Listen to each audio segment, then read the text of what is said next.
আলহামদুলিল্লাহ সুম্মা আলহামদুলিল্লাহ। অন্তরের গভীর থেকে সবাই উচ্চারণ করি আলহামদুলিল্লাহ। আল্লাহ রাব্বুল আলামিন যখন আদম আলাইহিস সালামকে সৃষ্টি করলেন, তৈরি করলেন, করার পর হযরত আদম আলাইহিস সালামের মাটির দেহের মধ্যে আল্লাহ রূহ সঞ্চালন করলেন, প্রাণ সঞ্চার, জীবনী শক্তি সঞ্চার করলেন। একটা নিষ্প্রাণ মাটির মূর্তি, পুতুল, প্রাণ দেওয়ার পর কি হলো? প্রাণবন্ত হয়ে গেল, তাই না? আল্লাহ পাক রব্বুল আলামিন আদম আলাইহিস সালামের বুকের মধ্যে প্রাণ দেন নাই। প্রাণ বলতে জীবন্ত হওয়ার যে শক্তি, সেটা হযরত আদম আলাইহিস সালামের ডান পায়ের বুড়ো আঙ্গুল থেকে আল্লাহ পাক প্রথম জিন্দা করতে শুরু করলেন, প্রাণ ঢুকাই দিলেন। বলুন সুবহানাল্লাহ। বুড়ো আঙ্গুল থেকে নখ, ত্বক, চামড়া, লোম, গোশত, হাড্ডি, রগ, রক্ত তৈরি হতে লাগলো। মাটির শরীরটা কি হইল? এই আমাদের মতো হতে শুরু করলো পায়ের বুড়ো আঙ্গুল থেকে। হতে হতে এটা পুরো পা, হাঁটু পর্যন্ত, উরু পার হয়ে, পেট পার হয়ে, বক্ষদেশ পার হয়ে, গণ্ডদেশ পার হয়ে, চেহারা একদম মাথার তালু পর্যন্ত জিন্দা আদম হয়ে গেলেন। তখন আদম আলাইহিস সালাম একটা হাঁচি দিলেন। কি দিলেন? আমরা হাঁচি দিই না? হাঁচি দেওয়ার পর তার হৃদয় থেকে, তার অন্তর থেকে, তার জবানের মাধ্যমে একটা আওয়াজ বের হলো, একটা কথা বের হলো, একটা অভিব্যক্তি, অনুভূতি বের হলো। সেটা হচ্ছে আলহামদুলিল্লাহ। তো মানব সৃষ্টির পর মানুষের মুখের প্রথম কথাটা কি? উপস্থিত লক্ষ কোটি ফেরেশতারা জবাব দিলেন ইয়ারহামুকুমুল্লাহ। তখন থেকে আমরা এখনো হাঁচি দিলে আলহামদুলিল্লাহ বলি। যিনি শুনেন তারা কি বলেন? ইয়ারহামুকাল্লাহ বা ইয়ারহামুকুমুল্লাহ বলেন। মানুষের সৃষ্টির পর প্রথম জবান থেকে বের হয়েছে আলহামদুলিল্লাহ।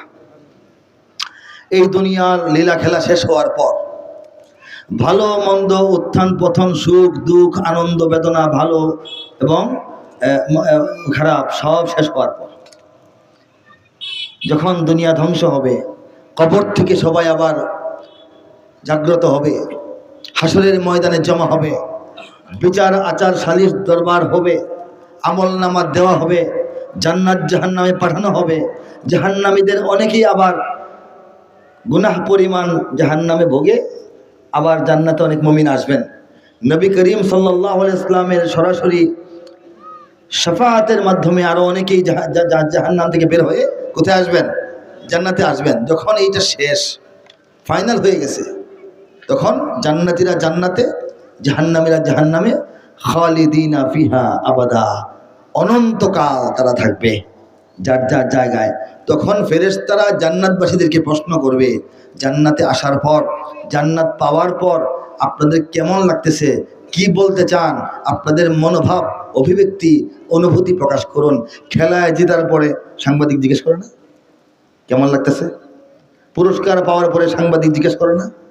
নির্বাচনে বিজয়ের পর সাংবাদিক বলে না আপনার কেমন লাগতেছে বলেন? এই প্রশ্নটা করবে ফেরেশতারা। তখন জান্নাতবাসী সমস্ত মুমিনরা এক বাক্যে উত্তর দিবে, ওয়া আখিরু দাওয়ানা আনিল হামদুলিল্লাহি রাব্বিল আলামিন। আমাদের শেষ কথা, আমাদের শেষ মতামত, আমাদের শেষ অপিনিয়ন, আমাদের শেষ আল্লাহর প্রতি বলার যে কথা, সেটা হচ্ছে সমস্ত প্রশংসা জগৎকুলের মালিক, জগৎকুলের রব, একমাত্র মহান আল্লাহ তাআলার। আমাদের শুরুতে আলহামদুলিল্লাহ, এরপরে তো আলাপ নাই, আলাপ তো শেষ, সেখানেও কি আলহামদুলিল্লাহ। জীবনটাই আমাদের খালি আলহামদুলিল্লাহ দিয়ে ভরা। বলা সুবহানাল্লাহ। আল্লাহ রাব্বুল আলামিন দুনিয়ার মুমিন বান্দাদেরকে এই কঠিন কষ্টের জীবন জটিল কঠিন জীবন পার হওয়ার জন্য খুব সহজ ব্যবস্থা করে দিয়েছেন বলে আলহামদুলিল্লাহ। দুনিয়াতে মানুষের হয়তো সুখ নয়তো দুঃখ, সুবিধা নয়তো অসুবিধা, ভালো নয়তো মন্দ, লাভ নয়তো লোকসান, পাওয়া অথবা হারানো, এই তো, এর বাইরে তো জীবন নাই। কেউ বেশি সুখী, কেউ বেশি দুঃখী, কেউ সারা জীবন সুখী, কেউ সারা জীবন দুঃখী, অথবা সুখ দুঃখ মিলিয়ে জীবন পার হয়, ঠিক কিনা? এই সুখ দুঃখের যে জীবন, এই জীবনটা পার হয়ে উড়ে উড়ে জান্নাত পর্যন্ত চলে যাওয়ার জন্য রব্বুল আলামিন আমাদেরকে দুইটা ডানা, দুইটা পাখা দান করেছেন বলেছে।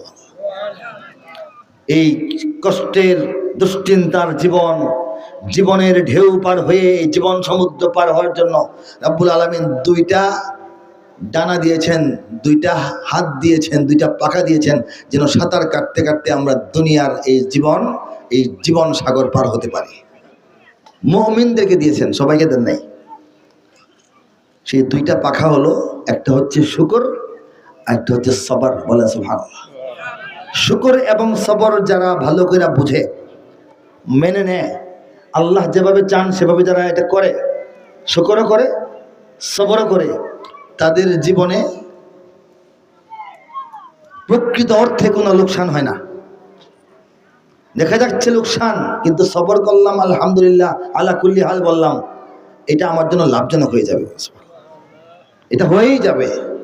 এই জন্য আমরা যারা ভালো আছি, সুখে আছি, আরামে আছি, আমরা সবাই কি বলবো? আর যারা একটু দুঃখে আছি, কষ্টে আছি, অসুবিধায় আছি, সংকটে আছি, অসুস্থ আছি, ঋণগ্রস্ত আছি, বিদেশ যাওয়ার কথা, টাকা মার গেছে, আমাদের অনেক সমস্যা হয় না? আমরাও কি বলবো? এই যে সুখে হোক দুঃখে হোক আলহামদুলিল্লাহ বলার তৌফিক যে জাতিকে আল্লাহ দিয়েছেন, সেই জাতির অন্তর্ভুক্ত আমাদেরকে করেছেন। এই জন্য চিৎকার করে বলি আলহামদুলিল্লাহ। দুনিয়াতে রব্বুল আলামিন যত নিয়ামত দান করেছেন, টাকা পয়সা, বাড়ি গাড়ি, ধন সম্পদ, সহায় সম্বল, সোনা দানা গয়না, হীরা জহরত, মণি মাণিক্য মুক্তা, ঠিক কিনা বলেন? পৃথিবীর সমস্ত মানুষকে কম হোক বেশি হোক দিয়েছেন, অল্প বা বেশি। আরেক প্রকারের বড় নিয়ামত মানুষের জ্ঞান, বুদ্ধি, শিক্ষা, দীক্ষা, মেধা, প্রতিভা, সচেতনতা, উপলব্ধি শক্তি। বলেছে ভারত, এটাও দুনিয়ার সমস্ত মানুষকে আল্লাহ কম বেশি দান করেছে। কেউ কম, কেউ বেশি, কেউ অনেক কম, কেউ অনেক বেশি হইতে পারে, ঠিক কিনা বলেন? কিন্তু সবাইকে দিচ্ছেন। আল্লাহর নিয়ামতের বড় আরেকটা প্রকার হচ্ছে মানুষের মান সম্মান, ইজ্জত, আবরু, মর্যাদা, চেয়ার, পাওয়ার, প্রভাব, প্রতিপত্তি, প্রতাপ। বলেন সুবহানাল্লাহ। এইগুলিও গোটা বিশ্বের মানুষকে আল্লাহ পাক কম হোক বেশি হোক দান করেছে। কারো প্রভাব সংসারে, কারো প্রভাব দুনিয়ার উপরে আছে না? আরো এক প্রকারের বড় নিয়ামত মানুষের সুস্বাস্থ্য, সৌন্দর্য, রূপ, লাবণ্য এবং হায়াত। এটাও আল্লাহ দুনিয়ার সব মানুষকে কম বেশি দান করেছেন। আরো এক প্রকারের বড় নিয়ামত মানুষের সন্তানাদি, উত্তম স্ত্রী, উত্তম সন্তান, উত্তম বংশধর, এটাও মানুষকে আল্লাহ কম বেশি দান করেছেন। সমস্ত কিছু আল্লাহ মানুষকে দান করেছেন। এমন কি দুনিয়ার যারা আল্লাহর সঙ্গে বিদ্রোহ করে, আল্লাহর সঙ্গে দুশ্মনী করে, নবীর সঙ্গে বেয়াদবি করে, কোরআনের সঙ্গে পাঞ্জা লড়তে চায়, ইসলামের ক্ষতি করতে চায়, মুসলমানদেরকে ধ্বংস করতে চায়, তাদেরকে আল্লাহ একটু বেশি দিয়েছেন, ঠিক কিনা বলে? বিশ্বের শ্রেষ্ঠ ধনীদের তালিকায় মুসলমান কজন? ইহুদি, নাসারা, খ্রিস্টান, ভারতের বড় বড় কিছু হিন্দু ব্যবসায়ী আছে, মুকেশ আম্বানি আর আদানি, তারা, ঠিক কিনা বলেন? টাটা গাড়ির মালিক কোম্পানি, তারা দুনিয়ার মধ্যে বড় লোক। প্রভাব প্রতিপত্তি, আমেরিকার প্রেসিডেন্ট, রাশিয়ার প্রেসিডেন্ট, চায়নার প্রেসিডেন্ট, ফ্রান্সের প্রেসিডেন্ট, স্পেনের প্রেসিডেন্ট, ইউরোপের বড় বড় কান্ট্রি, ইংল্যান্ডের রানী রাজা, তারা দুনিয়াটাকে চালায়। তাদের সংকেতে, তাদের ইশারায় দুনিয়া এদিক থেকে সেদিক যায়। দুনিয়াদাররা যায় আর কি, আমরা তো যাই না নাকি? আমরা যাই? আমরা যাই না। এই যে প্রভাব, এগুলি আল্লাহ তাদেরকে দিচ্ছেন। আমরা যারা মুমিন মুসলমান, আল্লাহর জন্য জীবন কুরবান, নামাজ পড়ি, সেজদা করি, রুকু করি, তাহলিল করি, জিকির করি, আজকার করি, বয়ান শুনি, তাফসীর শুনি, না খেয়ে রোজা রাখি, নিজের কামাই থেকে যাকাত দেয়া দিই আল্লাহর নির্দেশ মেনে, ঠিক কিনা বলেন? কামাইটা নিজে করি না, আল্লাহ করান, কিন্তু নিজে কষ্ট করে তো পাই। আল্লাহ বলছেন দেও, আমরা দেয়া দিই, বলেন সুবহানাল্লাহ। জীবনের সঞ্চয় পুঁজি এটা দিয়ে হজ করি, আল্লাহ রাসূল এবং দ্বীন ইমানের জন্য লড়াই করি, সংগ্রাম করি, যুদ্ধ করি, শহীদ হই। আমরা কি তাহলে ঠকলাম নাকি? হ্যাঁ, এত যে ডিউটি করি পাইলাম কি? আল্লাহ পাক রব্বুল আলামিন আসমানের নিচে জমিনের উপরে বান্দাদের জন্য যত নিয়ামত দিয়েছেন, আগে যে বললাম, সমস্ত নিয়ামতের মধ্যে সর্বশ্রেষ্ঠ যে নিয়ামত সেটা আমাদেরকে দান করেছেন, সেটা হচ্ছে ঈমান। আল্লাহু আকবার বলেন। এই ঈমানটা বাংলাদেশের ঘরে ঘরে, এই জন্য আমরা বুঝি না ব্যাপারটা কি। এই ঈমান এত সোজা কথা নয়, সহজ কথা নয়, সস্তা নয়, ঠিক কিনা বলেন? হযরত নূহ আলাইহিস সালাম কত বড় নবী, ৯৫০ বছর মানুষকে দাওয়াত দিয়েছেন দ্বীনের পথে, কিন্তু অবশেষে যখন আল্লাহর নির্দেশে জাহাজ বানাইলেন, জাহাজের মধ্যে উম্মত নিয়ে উঠলেন, তখন তার একজন সন্তান কিন্তু উঠতে পারে নাই। কাফের, আল্লাহ দ্রোহী কাফেরদের সঙ্গে আল্লাহর গজবে আযাবে ধ্বংস হয়েছে, ঠিক কিনা বলেন? তো নবীর সন্তান হলে মুমিন হবে, এটা কি শিওর? আমাদের সকলের পিতা, মুসলিম উম্মার পিতা, জাতির পিতা হযরত ইব্রাহিম আলাইহিস সালাম, তার যিনি পিতা, সেই ব্যক্তিটা তো ইমানদার ছিল না।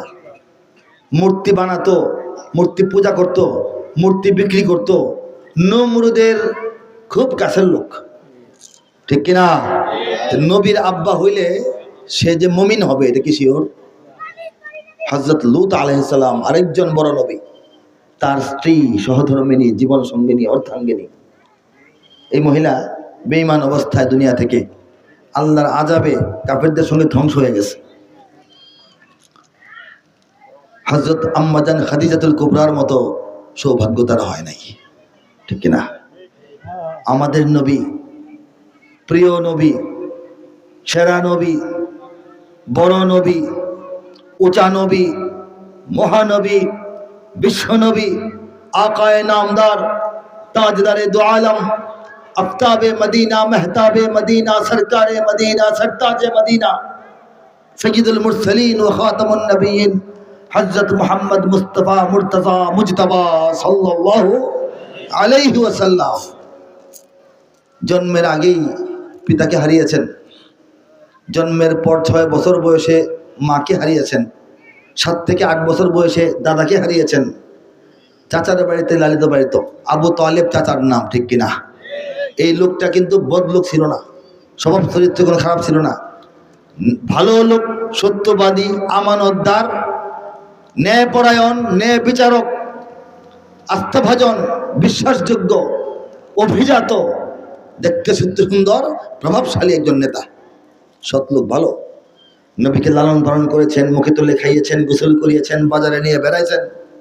কিশোর নবী, বালক নবী সাল্লাল্লাহু আলাইহি ওয়াসাল্লামকে নিয়ে সিরিয়া পর্যন্ত সফর করেছেন, ব্যবসা বাণিজ্য শিখিয়েছেন।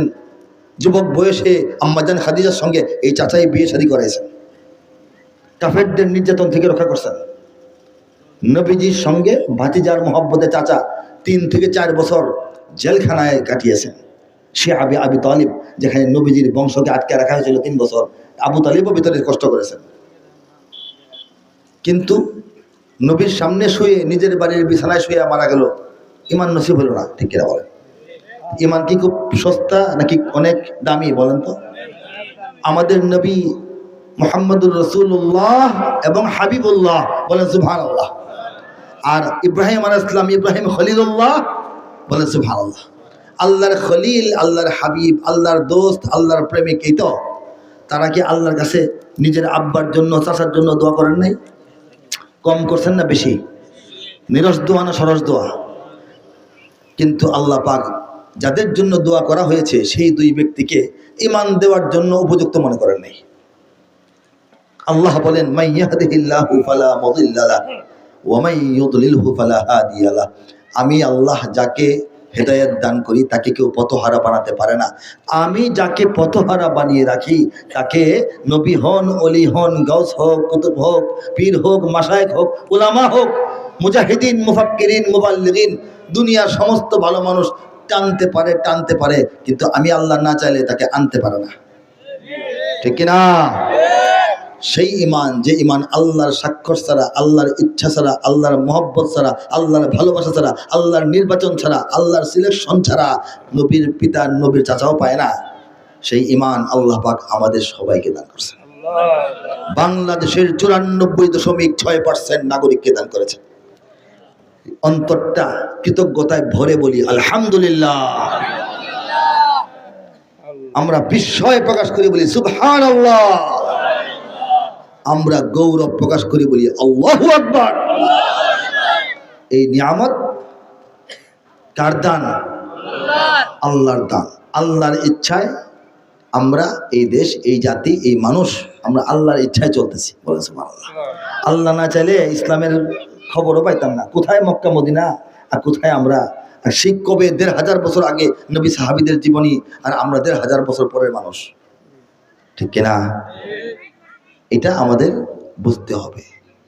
এদেশে আল্লাহু আকবারের সুরে সূর্য ওঠে, এদেশে আল্লাহু আকবারের সুরে সূর্য ডোবে, এদেশে আল্লাহু আকবারের সুরে সূর্য ওঠে, এদেশে আল্লাহু আকবারের সুরে সূর্য ডোবে।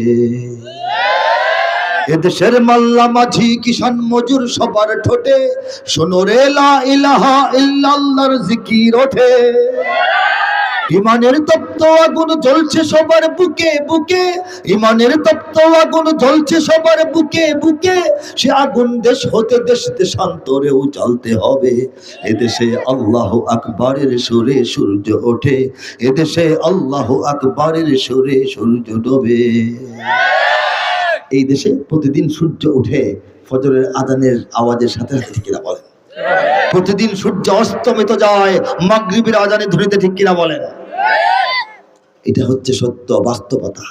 এদেশের পথে ঘাটে, এদেশের বাজার হাটে, এদেশের এদেশের এদেশের এদেশের এদেশের গঞ্জ গ্রামে খোদার নামের তসবিহাতে কত পীর আউলিয়াদের অশ্রু ঝরে গভীর রাতে। যে দেশের সন্তানেরা মক্তবে যায় কোরআন বুকে, যে দেশের সন্তানেরা মক্তবে যায় কোরআন বুকে, সে দেশে আল কোরআনের শাসন কায়েম করতে হবে। এদেশে আল্লাহু আকবারের সুরে সূর্য ওঠে, এদেশে আল্লাহু আকবারের সুরে সূর্য ডোবে। এদেশের জলে স্থলে, এদেশের ফুল ফসলে,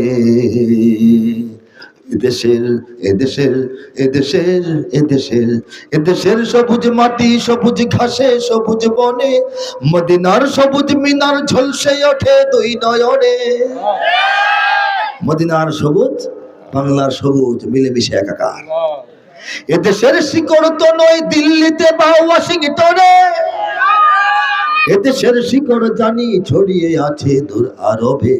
এদেশে আল্লাহু আকবারের সুরে সূর্য ওঠে, এদেশে আল্লাহু আকবারের সুরে সূর্য ডোবে। এদেশে আল্লাহু আকবারের সুরে সূর্য ওঠে, এদেশে আল্লাহু আকবারের সুরে সূর্য ডোবে। এদেশের শিকড় দিল্লিতে নয়। দিল্লিকে আমরা বোঝাইতে পারছি, ঠিক কিনা বলেন? এদেশের শিকড় ওয়াশিংটনেও নয়। আমেরিকাও যদি বন্ধুত্বের সীমা অতিক্রম করে প্রভু হইতে চায়, আমরা সেই সুযোগ দিব না। কথা সত্য কিনা বলেন? কারণ এই জমিনটা আল্লাহ আমাদেরকে দান করেছেন। মানুষ জমি দান করে না মসজিদ বানানোর জন্য, মাদ্রাসা করার জন্য। আল্লাহ এই মানচিত্রটা আমাদেরকে দান করেছেন ইসলাম কায়েম করার জন্য। ইসলাম কায়েম হওয়ার আগ পর্যন্ত আমাদের সংগ্রাম, বিপ্লব, যুদ্ধ থামবে না। কথা ঠিক কিনা বলেন? রব্বুল আলামিন বলেছেন ওয়ামাকারু ওয়ামাকারাল্লাহ। আমি শুরুতে তেলাওয়াত করেছিলাম, আমার দুশমনরা, আমার নবীর দুশমনরা, আমার দ্বীনের দুশমনরা, আমার ইসলাম ও মুসলমানদের দুশমনরা ষড়যন্ত্র চক্রান্ত করতেই থাকে। কে বলছেন? পরে বলেন ওয়ামাকারাল্লাহ।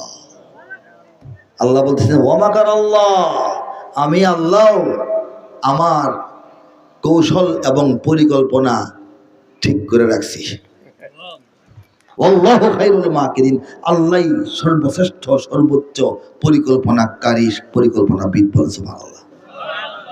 হ্যাঁ, এখন দুনিয়ার সমস্ত তাগতি শক্তি, ইসলাম বিরোধী শক্তি, দুর্নীতিপরায়ণ শক্তি যে পরিকল্পনাই করুক, যে ষড়যন্ত্রই করুক, বাস্তবায়িত হবে পরিকল্পনা কার? কার? ওরা তো চাচ্ছে বাংলাদেশের মসজিদগুলো নিষ্প্রাণ হয়ে যাক, কিন্তু মসজিদগুলো নিষ্প্রাণ হচ্ছে না, প্রাণবন্ত হচ্ছে বলেন সুবহানাল্লাহ। করোনার মধ্যে মসজিদে মুসল্লি আরো বাড়ে, ঠিক কিনা বলেন? তারা চাচ্ছিল জঙ্গিবাদ বলে মাদ্রাসাগুলি বন্ধ হয়ে যায়, বাড়ির উঠানে উঠানে মাদ্রাসা কায়েম হয়ে গেছে, কিনা বলেন? মাদ্রাসা কমে না বাড়ে বলেন তো? আমরা তো কিশোরগঞ্জবাসী, ঢাকা শহরের অবস্থা, সাইনবোর্ড আছে না নারায়ণগঞ্জ, সাইনবোর্ড থেকে যাত্রাবাড়ি মোড়, আমরা যাই না দিক দিয়া? সাইনবোর্ড থেকে যাত্রাবাড়ি মোড় কি 1 কোটি মাইল? সামান্য এলাকা। এর ভিতরে 1600 মাদ্রাসা, 1600 মাদ্রাসা। আমরা তো মাদ্রাসা করি, মাদ্রাসা চালাই, মাদ্রাসা পড়ি, মাদ্রাসা পড়াই, মাদ্রাসা গোনার টাইম নাই। আমাদের দুশ্মনরা গুইনা বাইর করছে, এটা গুইনা আমাদেরকে হিসাব দিছে, বুঝছেন নি? 1600 বালিকা মাদ্রাসা, মহিলা মাদ্রাসা, ছেলেদের ফুরকানিয়া, কুরআনিয়া, মাঝারি মাদ্রাসা, দাওরা মাদ্রাসা, ইফতা মাদ্রাসা, সব মিলে 1600 মাদ্রাসা। ঢাকার গলিতে গলিতে ঢুকতে মসজিদ, বের হইতে মসজিদ, মাঝখানে আরো 2-3টা মসজিদ। কার দান? আল্লাহ পাক ইসলামের জন্য এই দেশটাকে সাজাইয়া গুছাইয়া তৈরি করতেছেন। হ্যাঁ, ইসলাম যখন স্পষ্ট হয়ে ওঠে তখন অন্ধকারটাও স্পষ্ট হবে, স্বাভাবিক। যখন মিশা থাকে বোঝা যায় না, যখন আলাদা হয় তখন এটাও দেখা যায় সেটাও দেখা যায়। ইসলাম এখানে বুলন্দ হবে, এগিয়ে যাবে, ঘরে ঘরে ইসলাম ঢুকতে থাকবে, আমাদের সন্তানরা ইসলামের সৈনিক হতে থাকবে। পাশাপাশি শয়তানি শক্তি যেগুলা, সেইগুলাও চোখে ভাসবে, আমাদের কিছু আলাদা হয়ে যাবে। দুধ কা দুধ, পানি কা পানি বলে না? এই ব্যাপারটা আল্লাহ পাক এখন বাংলাদেশে ঘটাইতেছেন, বলে সুবহানাল্লাহ। আর এই কারণেই গোটা দুনিয়ায় বাংলাদেশের দুশ্মন, প্রচুর দুশ্মন। কি এমন সম্পদ মাটির নিচে বাংলাদেশে? আমেরিকার এখানে আসতেই হবে, রাশিয়ার এখানে ঢুকতেই হবে, চায়নার এখানে আসতেই হবে, দিল্লি এটাকে নিতেই হবে। দিল্লির কি জায়গার কম পড়ছে ভারতে? কিন্তু এই দেশের প্রতি জায়গার লোভ না, জমির লোভ না, সম্পদের লোভ না, এটা ইমানের ঘাঁটি, এটা ধ্বংস করার ইচ্ছায় তারা এই দেশের উপর আরোপিত হইতে চায়। ইমানের ঘাঁটি হইল 200 কোটি মুসলমান বর্তমান বিশ্বে। কয়শো কোটি? 200 কোটির 10 দিয়ে ভাগ করেন, 10 ভাগের 1 ভাগ 20 কোটি। 20 কোটি মুসলমানই খালি বাংলাদেশে। দুনিয়া থেকে মুসলিম দেশ 10টা, 57টা মুসলিম দেশ একটা কমিটির মতো আছে, OIC নামে। এর বাইরেও আছে, ও মুসলিমদের দেশেও অনেক মুসলমান ছড়ায় যেটা আছে। বাংলাদেশের ভাগ্যে 10 ভাগের 1 ভাগ তো হওয়ার কথা না, আল্লাহ পাক দান করে দিয়েছে। এই সাগর পাড়ের জমিন, এই পোকামাকড়ের দেশ, বন জঙ্গলের দেশ, গরিব মানুষের দেশ, অশিক্ষিত মানুষের দেশটাকে আল্লাহ পাক মোহব্বত এত করেন, এত ভালোবাসেন। এক্সট্রা অর্ডিনারি আদর সোহাগ এই জাতির প্রতি আল্লাহর আছে বলেই এই জাতিকে বিনা কষ্টে, বিনা খরচে, বিনা চেষ্টায়, বিনা মায়ের খাওয়ায়, বিনা হিজরতে ইমান দিয়ে পরিপূর্ণ করে দিয়েছেন। এবং দেশি বিদেশি সমস্ত ষড়যন্ত্রের হাত থেকে আল্লাহ পাক এই জাতিকে বারবার উদ্ধার করতেছেন, ঠিক না? বাংলার ইতিহাসে যখনই শত্রু আসে, পালাবার পথ খুঁজে পায় না। বাংলার ইতিহাসে যখনই শত্রু আসে, পালাবার পথ খুঁজে পায় না। ইংরেজ বেনিয়ারা এখানে খেয়েছে, তারা পালিয়ে গিয়েছে পাক হয় না। ইংরেজ বেনিয়ারা এখানে খেয়েছে, তারা পালিয়ে গিয়েছে পাক হয় না। বুঝে নিক আমেরিকা, বুঝে নিক ইন্ডিয়া, বুঝে নিক রাশিয়া ও চায়না। বুঝে নিক আমেরিকা, বুঝে নিক ইন্ডিয়া, বুঝে নিক রাশিয়া ও চায়না। মুমিনের এই মাটি, ইমানের এই ঘাটি কিছুতেই কেড়ে নেওয়া যায় না। মুমিনের এই মাটি, ইমানের এই ঘাটি কিছুতেই কেড়ে নেওয়া যায় না, যায় না, না না। মুমিনের এই মাটি, ইমানের এই ঘাটি কিছুতেই কেড়ে নেওয়া যায় না। সাহাবায়ে কেরামের আগমনে এই দেশ হাজারো বছর আগে ধন্য। ওলিদের মেহনতে গড়ে ওঠা এ জমিন কোটি কোটি মুমিনের জন্য, কোটি কোটি মুমিনের জন্য। এ মাটির ভাজে ভাজে শহীদের খুন আছে, এ জমিন কখনো শুকায় না, এ জমিন কখনো শুকায় না। মুমিনের এই মাটি, ইমানের এই ঘাটি কিছুতেই কেড়ে নেওয়া যায় না। এই মাটির ভাজে ভাজে পরতে পরতে লেয়ারে লেয়ারে যুগে যুগে শতাব্দীতে শতাব্দীতে মুমিনেরা বুকের তাজা খুন দিয়েছে, ঠিক কিনা? কয়েকদিন আগে তো দিলাম, মাত্র সেদিন আমাদের সন্তানরা দেয় নাই, রক্ত দেয় নাই। কেন দিয়েছে? একটা সরকার পরিবর্তন বড় কোনো কথা না। সরকার দুনিয়াতে আগেও ছিল, আগেও পরিবর্তন হয়েছিল, সামনেও আসবে, সামনেও পরিবর্তন হবে। এখন যে সরকার আছে এরা ভালোভাবে থাকলে ভালো, মন্দ কিছু করলে তো আমরা টেনে নামাবো। সরকারের পরিবর্তন আমাদের বড় কথা না, কে ছিল কে নামলো এটা আমাদের বড় হিসাব না। আমাদের বড় হিসাব হইল আধিপত্যবাদী, হিন্দুত্ববাদী, ব্রাহ্মণ্যবাদী, সাম্রাজ্যবাদী দিল্লির কবল থেকে মসজিদ মাদ্রাসা শহর ঢাকাকে আমরা রক্ষা করতে পেরেছি, ঠিক কিনা বলেন? মুশরিকদের এক বিশাল দেশ, সেই আগ্রাসী রাক্ষসী দেশের কবল থেকে আমরা 20 কোটি মুসলমানের বাংলাদেশকে স্বাধীনতা রক্ষা করতে পেরেছি। আমাদের সন্তানরা এই জন্যই জীবন দিয়েছে, আর এই জন্যই তাদেরকে আমরা শহীদ বলি, ঠিক কিনা বলেন? এখানে লক্ষ প্রাণ আকাশে দেয় আজান, জমিনে লুটায় কোটি কোটি শির। এখানে হাওয়ার আগে হাজারো কণ্ঠে জাগে, দিকে দিকে নারায়ে তাকবীর, দিকে দিকে নারায়ে তাকবীর, ঠিক না? এখানে গ্রাম শহরে প্রস্তুত ঘরে ঘরে আল্লাহর সেনারা ঘুমায় না। এখানে গ্রাম শহরে প্রস্তুত ঘরে ঘরে আল্লাহর সেনারা ঘুমায় না, আল্লাহর সেনারা ঘুমায় না। মুমিনের এই মাটি, ইমানের এই ঘাটি কিছুতেই কেড়ে নেওয়া যায় না, যায় না, না না। মুমিনের এই মাটি, ইমানের এই ঘাটি কিছুতেই কেড়ে নেওয়া যায় না। আমাদের তো আর কিছু নাই, টাকা পয়সাও নাই, বিদেশি বন্ধুও নাই, মিডিয়া, টেলিভিশন, রেডিও, পত্রিকা এগুলি আমাদের পক্ষে না, ঠিক কিনা বলেন? এরপরে আমাদের ভালো কোনো বড় ইসলামের জন্য নিবেদিত সুন্দর কোনো সংগঠন নাই, যোগ্য নেতা খুব কম, যারা আছেন তাদের মধ্যে মিল মহব্বত ঐক্য নাই। আমাদের সমস্যা অনেক না ভাই, নাই নাই নাই পার্টি। আমরা এই নাই অবস্থায় আমাদেরকে একদম বাংলাদেশের জমিন থেকে নাই করে দিতে যারা চায়, নাই নাই অবস্থায় আমাদেরকে একদম নাই যারা করতে চায়, তাদের আবার সবই আছে, টাকা পয়সাও আছে, ধন দৌলতও আছে, ব্যাংক ব্যালেন্সও আছে, সারা দুনিয়ায় বিদেশি প্রভু আছে, বিদেশি বন্ধু আছে, মিডিয়া তো তারাই বানাইছে, তাদের পক্ষেই কথা বলে, তাদের মধ্যে ঐক্যও আছে, তারা রাষ্ট্রের ছায়া তলে থাকে, ঠিক কিনা? এরপরও তাদের সব থাকা সত্ত্বেও, আমাদের কিছুই না থাকা সত্ত্বেও আল্লাহ পাক আমাদেরকে রাখছেন, তাদেরকে বের করে দিয়েছেন, ঠিক কিনা বলেন? এটা হচ্ছে ওয়ামাকারু ওয়ামাকার আল্লাহ, বলে সুবহানাল্লাহ। আমাদের যেটা আছে এটাই যথেষ্ট। ইমান, যে কথা শুরুতে বলছিলাম, ইমানের শক্তিতে আমাদের চলতে হবে, বাঁচতে হবে, দাঁড়াইতে হবে, জেগে থাকতে হবে, লড়তে হবে, চ্যালেঞ্জ গ্রহণ করতে হবে, বিজয়ী হতে হবে।